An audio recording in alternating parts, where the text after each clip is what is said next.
नमस्ते investors, simply stocks में आपका स्वागत है। हमारी सिंपली स्टॉक्स की कम्युनिटी में जब नए मेंबर्स ज्वाइन करते हैं, वो अक्सर हमारे साथ अपना पोर्टफोलियो शेयर करते हैं रिव्यू के लिए। आज तक मैंने कई पोर्टफोलियोज रिव्यू किए हैं और ये 5 गलतियां मैंने लगभग सभी पोर्टफोलियोज में नोटिस की हैं।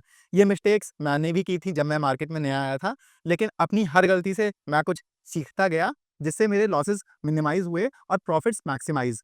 तो आज हम 5 सबसे बड़ी पर बहुत कॉमन इन्वेस्टिंग मिस्टेक्स देखेंगे जो रिटेल इन्वेस्टर्स करते हैं, जिसके चलते उनका पोर्टफोलियो अच्छा परफॉर्म नहीं कर पाता है। सबसे पहली गलती जो मैंने अक्सर देखी है वो है कि लोग सीएमपी या स्टॉक प्राइस पर बहुत ज़्यादा फोकस करते हैं। जैसे आज दाम 2% ऊपर चला गया, अब मैं कल खरीदूंगा, या आज 2% गिर गया है, कल बेचूंगा। इसके और भी वर्जन्स हैं। मुझे ये बिजनेस लेना था पर इसका दाम 20% ऊपर चला गया है, अब मैं उसके करेक्ट होने का इंतजार करूंगा तब खरीदूंगा। ये करके बस रिग्रेट मिलती है, क्योंकि मार्केट आपकी सोच के हिसाब से तो चलेगा नहीं। इस सब के चक्कर में ना जाने कितनी अच्छी अच्छी अपॉर्चुनिटीज गवा देते हैं इन्वेस्टर्स। अगर आप ये बोलते हो कि हम तो लॉन्ग टर्म इन्वेस्टर हैं, तो फिर ये 5-10% का मूवमेंट तो मायने भी नहीं रखता है। लॉन्ग टर्म का आसान सा मतलब है कि हमें कोई अच्छा बिजनेस दिखा, वहां अगले 2-3 सालों में हमें डबल या ट्रिपल करके एग्जिट ले लेना है। तो फिर जब आप 100-200% रिटर्न टाइप अपॉर्चुनिटी ही टारगेट कर रहे हो, तो 2-4-5% प्राइस मूवमेंट्स को ट्रैक करने का कोई सेंस नहीं बनता है, पहली बात। दूसरा कि आप में से ज्यादातर निवेशक सैलरीड क्लास होंगे या आपका खुद का बिजनेस होगा। आप दिन भर खाली तो बैठते नहीं होंगे, आपकी लाइफ में ये मार्केट से कहीं ज़्यादा ज़रूरी काम होंगे। ऐसे में ये बोलना कि मैं ट्रैक करता रहूँगा, नीचे आएगा तो लूँगा, मेरे बाइंग प्राइस पर आएगा तो बेचूँगा, ये सब करना पॉसिबल ही नहीं है। कल को या तो आप भूल जाओगे, या तो आपके पास कोई काम आ जाएगा और आप बिज़ी हो जाओगे। फिर या तो वो अपॉर्च्युनिटी हाथ से निकल जाएगी, या फिर अगर आपको कुछ बेचना रहा होगा, वो आपका लॉस बढ़ता चला जाएगा। बाकी आप मानो या ना मानो, मार्केट की मूवमेंट्स को कोई प्रेडिक्ट नहीं कर सकता है। आप ट्रेडर हो तो अलग बात है, मैं प्योर प्ले इन्वेस्टर हूँ। इन्वेस्टिंग का साधारण सा रूल है, जो बिजनेस अच्छा करता जाएगा, जिसके रिजल्ट्स अच्छे आएंगे, वो लॉन्ग टर्म में ऊपर जाएगा। अगर आप भी इन्वेस्टर हो तो आपका मेरा फोकस स्टॉक प्राइसेस से ज्यादा कंपनीज के रिजल्ट्स ट्रैक करने पर होना चाहिए। दूसरी सबसे बड़ी गलती, या इसे हम बायस भी बोल सकते हैं, कि लोग अपने अच्छे पिक्स को सेल कर देते हैं और लॉस मेकिंग बिजनेसेस में एवरेज करते चले जाते हैं।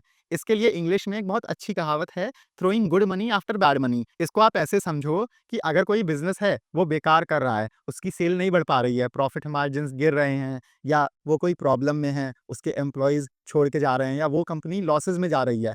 ऐसे में क्या होगा कि उस कंपनी की दिक्कतें बढ़ती जाएंगी। आज कोई दिक्कत है, कल को कोई और दिक्कत हो जाएगी। वहां कुछ प्रॉब्लम्स है ना, तभी तो उसका दाम मार्केट में गिर रहा है। सब बड़े बड़े स्मार्ट इन्वेस्टर्स उससे एग्जिट ले रहे हैं। पर रिटेल इन्वेस्टर्स का क्या है, वो जाएंगे हीरो की तरह गरम गरम लोहा हाथ से पकड़ने, वो एवरेज करते जाएंगे। अरे कंपनी का शेयर जादू से ऊपर नहीं आ जाएगा। यस बैंक और ड्रीम फॉक्स इसके दो सबसे अच्छे उदाहरण हैं। इनके बिजनेसेस में दिक्कतें आई, लेकिन लोग डिप बाय करते रह गए। दूसरा, आप ऐसे समझो कि अगर कोई कंपनी है जिसकी सेल बढ़ रही है, प्रॉफिट्स बढ़ रहे हैं, तो वो बिजनेस उस पैसे को इन्वेस्ट करके अपना नया मैन्युफैक्चरिंग प्लांट डाल लेगा, नए स्टोर्स खोल लेगा, बेसिकली अपना बिजनेस एक्सपैंड कर लेगा।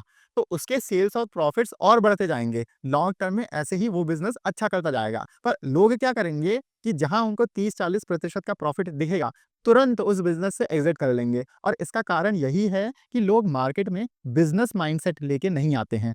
आप ऐसे देखो ना कि अगर रिलायंस ने 2005 से 2010 तक पैसा बनाया, इसका मतलब ये थोड़ा ही है कि वो 2010 से 2020 तक कुछ रिटर्न नहीं बना पाया। अगर कंपनी के सेल्स और प्रॉफिट्स बढ़ते जाएंगे, वैल्यूएशन अच्छा है, तो उसका दाम और ऊपर जाएगा। आगे बढ़ते हैं। तीसरी सबसे बड़ी गलती जो मैंने ऑब्जर्व करी है कि रिटेल इन्वेस्टर्स हाइप्ड या ट्रेंडिंग सेक्टर्स के स्टॉक्स के पीछे बहुत भागते हैं। 1.5-2 साल पहले ये चीज रेलवेज, ईवी, डिफेंस और पीएसयू स्टॉक्स के साथ हुई थी। वहां लॉस खाया था सबने।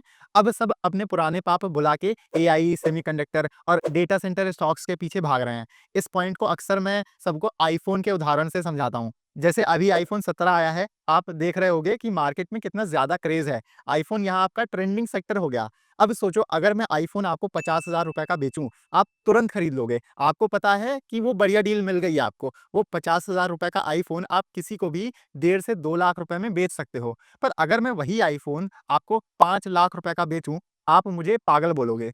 पॉइंट यहाँ इतना है कि आईफोन ₹50,000 में अच्छी डील है क्योंकि प्रॉफिट का स्कोप है। पर वही आईफ़ोन ₹5,00,000 में ओवर वैल्यूड है। भले लेटेस्ट एडिशन है, पर ओवर वैल्यूड तो है ना। और मान लेते हैं आपने ₹5,00,000 में मेरे से खरीद भी लिया, तो आप खुद सोचो कि कितना चांस है कि आपको कोई बेवकूफ़ मिलेगा और वो ₹5,00,000 का आईफ़ोन आप उसको ₹10,00,000 में चिपका पाओगे, ना के बराबर चांस है। ट्रेंडिंग हाइप्ड सेक्टर्स के साथ बहुत बड़ा रिस्क यही है कि जब तक रिटेल इन्वेस्टर्स उनमें एंट्री लेने पहुँचते हैं, तब तक उनके वैल्यूएशंस का सेंस ही नहीं बनता है। इतना ज़्यादा यूट्यूब, इंस्टाग्राम पर न्यूज़ में स्टोरिफिकेशन हो जाता है कि हर कोई वैल्यूएशन, बिज़नेस मॉडल, रिस्क्स पर बात ही नहीं करता है। लॉन्ग टर्म ग्रोथ की कहानियाँ चलने लगती हैं। आप इस स्क्रीनशॉट में देखोगे, सेमीकंडक्टर्स में हाइप की वजह से बहुत छोटी-छोटी कंपनियाँ तक 100, 150 के पी पर ट्रेड कर रही हैं। इतने हाई वैल्यूएशन पर या तो वो स्टॉक्स क्रैश कर जाएँगे, वरना अगले 3-4 सालों तक वो स्टॉक्स कहीं नहीं जाएँगे। उल्टा आप वहाँ इन्वेस्ट करो जहाँ आपको बिज़नेस मॉडल समझ आ रहा है, वैल्यूएशन समझ आ रही है। आप मानोगे नहीं, मेरे बहुत सिंपल बिज़नेसेस में सबसे ज़्यादा रिटर्न्स बने हैं। अगर मैं आपको अपने पुराने मल्टीबैगर्स के बिज़नेस मॉडल्स बताऊँ ना, तो आप सुन के हँसोगे। एसएमएल ईसुज़ू स्कूल बस बनाती है, एजीआई ग्रीनटैक ये अल्कोहल और ड्रग्स की ग्लास बॉटल्स बनाते हैं, स्काई गोल्ड ये कल्याण और मल्टीबैगर जैसी कंपनियों के लिए ज्वेलरी बनाते हैं। तो आप देख रहे हो ना कि कितने सिंपल से बिज़नेस मॉडल्स हैं। आपको समझ में तो आना चाहिए ना कि आपका पैसा किस कंपनी में जा रहा है, उसका वैल्यूएशन क्या है। और यकीन मानिए, अगर आप बस कहानियाँ सुन के या स्टॉक टिप्स सुन के इन्वेस्ट करते हैं, तो फिर आप अपने पैसों के साथ बस जुआ खेल रहे हैं। ये इन्वेस्टिंग नहीं होती है। अब आगे बढ़ने से पहले हम एक बहुत कॉमन क्वेश्चन को एड्रेस करना चाहते हैं। आप सभी के बहुत कंप्लेंट्स आते हैं कि हमारी कम्युनिटी का प्राइसिंग बहुत ज़्यादा है। तो उस पे हमारा ये कहना है कि हम अपने कम्युनिटी में हर क्वार्टर 150 से ज़्यादा अच्छे-अच्छे बिज़नेसेस को ट्रैक करते हैं। उनके बिज़नेस मॉडल्स, रिजल्ट्स, रिस्क वगैरह सब बताते हैं। तो ये सब करने में हमारा और हमारी टीम का अच्छा खासा वक़्त जाता है और ऊपर से हम खुद अपने कम्युनिटी मेंबर्स के डाउट्स या queries one on one solve करते हैं। तो हम कोई 50,000 लोग अपने कम्युनिटी में नहीं चाहते हैं, क्योंकि हम इतने सारे लोगों को टाइम ही नहीं दे पाएँगे। हम बस सीरियस इन्वेस्टर्स की कम्युनिटी बिल्ड करना चाहते हैं, जो इन्वेस्टिंग को लेकर सीरियस हों। अगर आप उनमें से हैं, तो हमारी कम्युनिटी जॉइन करने के लिए 2 प्लान्स हैं, ₹6,000 का 6 महीने के लिए और ₹10,000 का साल भर के लिए। लेकिन याद रहे, हम किसी भी बिज़नेस पर बाय सेल कॉल्स नहीं देते हैं। हम सेबी रजिस्टर्ड नहीं हैं। हमारा काम सिर्फ़ आपको सही और पूरी इन्फॉर्मेशन देना है बिज़नेसेस पर। अगर आप इंटरेस्टेड हैं, तो आप इस नंबर पर व्हाट्सएप कर दीजिए, वरना इसी का हमने डिस्क्रिप्शन में लिंक भी दिया हुआ है। आप उस लिंक से हमें मैसेज कर सकते हैं। चलिए वापस से अपनी डिस्कशन पर आते हैं। चौथी गलती जो मैं अक्सर देखता हूँ कि लोग अपना पोर्टफोलियो बिल्ड करते वक़्त डाइवर्सिफिकेशन पर ध्यान ही नहीं देते हैं। ज़्यादातर के पोर्टफोलियोज़ में 15-20 स्टॉक्स होते हैं। एक तो चीज़ यही हो गई कि आइडियली आपके पोर्टफोलियो में 35 से 40 बिज़नेसेस तो होने चाहिए। दूसरा, जो 15-20 स्टॉक्स होते भी हैं, वो बस नाम भर के होते हैं। उनमें भी लोग करते क्या हैं कि 1-2 स्टॉक्स में अपने पोर्टफोलियो का 20-30% तक पैसा लगा देते हैं। बाकी ऐसे भी हमें पोर्टफोलियोज़ देखने को मिले हैं, जिनमें आधे से ज़्यादा पैसा एक ही सेक्टर में है, जैसे कि ईएमएस या रेलवेज़। तो आप देख रहे हो ना कि कितना ज़्यादा रिस्की पोर्टफोलियोज़ हैं ये सब। अगर सेक्टर में कुछ भी स्लोडाउन या दिक्कत आई, तो आधा पोर्टफोलियो गया। या वो 1-2 स्टॉक्स जिनमें 20-30% पैसा लगा हुआ है, उनमें दिक्कत आई, तो भी आपका पोर्टफोलियो सफ़र करेगा। और आपको 35-45 स्टॉक्स का पोर्टफोलियो ज़्यादा लगेगा, तो आप किसी भी एस इन्वेस्टर का पोर्टफोलियो देखोगे, तो आपको वहाँ तो आराम से 40-50 के ऊपर ही स्टॉक्स मिलेंगे। आप खुद बताओ, एस इन्वेस्टर्स जो इतना सब रिसर्च करते हैं, मैनेजमेंट से मिलते हैं, वो इतना डाइवर्सिफ़ाई होकर चलते हैं,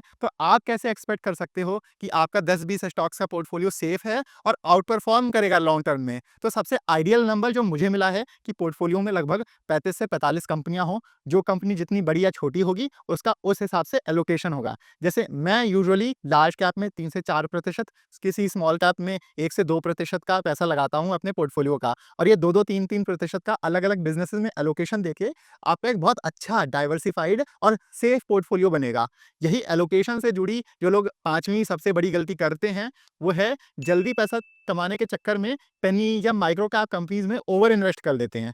ये इतने छोटे बिज़नेसेस होते हैं कि कभी भी कुछ भी बिगड़ सकता है। तो रिस्क के नज़रिए से ना, आप भारी एलोकेशन दे ही नहीं सकते हो किसी माइक्रो कैप बिज़नेस में। इनमें लिक्विडिटी की बहुत दिक्कत रहती है। तो कल को अगर बिज़नेस में कुछ फ्रॉड हो गया या रिजल्ट्स बेकार आए, स्टॉक लगातार लोअर सर्किट हिट करेगा और आप उसे बेच भी नहीं पाओगे। जब तक आप बेचने जाओगे ना, स्टॉक आपके बाइंग प्राइस से 30-40% नीचे होगा और आपको फिर वो कैपिटल लॉस बुक करना पड़ जाएगा। इसलिए जब भी मैं किसी पेनी स्टॉक में इन्वेस्ट करता हूँ, तो उसमें मैं बस आधा 1% एलोकेशन से शुरुआत करता हूँ। मतलब कि अगर मेरा पोर्टफोलियो ₹10,00,000 का है, तो किसी छोटे बिज़नेस में मैं बस 5-10 हज़ार रुपए ही लगाऊँगा। अब आपको ये बहुत छोटा अमाउंट लगेगा। आप ऐसे देखो कि माइक्रो कैप बिज़नेस का काम ही है तेज़ ग्रो करना। अगर सब सही रहा, तो वो छोटे बेस पर तेज़ ग्रो करके वैसे ही मेरा इन्वेस्टमेंट 2-3 साल में 3 गुना, 4 गुना कर देगा। मतलब कि ये आधा 1% का एलोकेशन किसी लार्ज कैप के 2-3% एलोकेशन के बराबर है और स्टार्टिंग एलोकेशन आपका हमेशा छोटा ही रहेगा। फिर जैसे रिज़ल्ट्स आएँगे, आप उस हिसाब से एलोकेशन कम या ज़्यादा करते जाओ। आपको आराम से 2-3 साल तक की जर्नी कवर करनी है उस माइक्रो कैप बिज़नेस के साथ। ऐसा नहीं है कि बस 2-3 महीनों में आप लखपति, करोड़पति बन जाओगे। और एक और बात कि हर पेनी स्टॉक मल्टीबैगर नहीं बनता है। आप प्लीज़ इसको मानो, समझो। आप बहुत अच्छा एनालिसिस भी करोगे, फिर भी आपके बेस्ट 5 में से भी मुश्किल से 1-2 पेनी स्टॉक्स चलेंगे। इसलिए भी आपको डाइवर्सिफ़ाई करना है। आधा 1% का एलोकेशन देके 4-5 माइक्रो कैप बिज़नेसेस को टेस्ट करना है कि कौन-सा कैसा कर रहा है। अब अगर आपको ये वीडियो पसंद आया है, तो इसे लाइक ज़रूर करिएगा। हम ऐसे इन्वेस्टमेंट थ्योरी और स्ट्रैटेजी पर काफ़ी कम वीडियोज़ लाते हैं। आपके लाइक करने से हमें पता चलेगा कि आपको आगे ऐसे और वीडियोज़ चाहिए कि नहीं। साथ में आप हमारे चैनल सिंपली स्टॉक्स को भी सब्सक्राइब कर सकते हैं। हमारे लिए आपके लाइक्स और सब्सक्राइब्स ही मोटिवेशन है, ताकि हम हर हफ्ते आपके लिए ऐसी वीडियोज़ लाते रहें। तो इस वीडियो को लाइक और हमारे चैनल को सब्सक्राइब ज़रूर करिएगा। मिलते हैं हम आपसे अगले वीडियो में। Happy investing.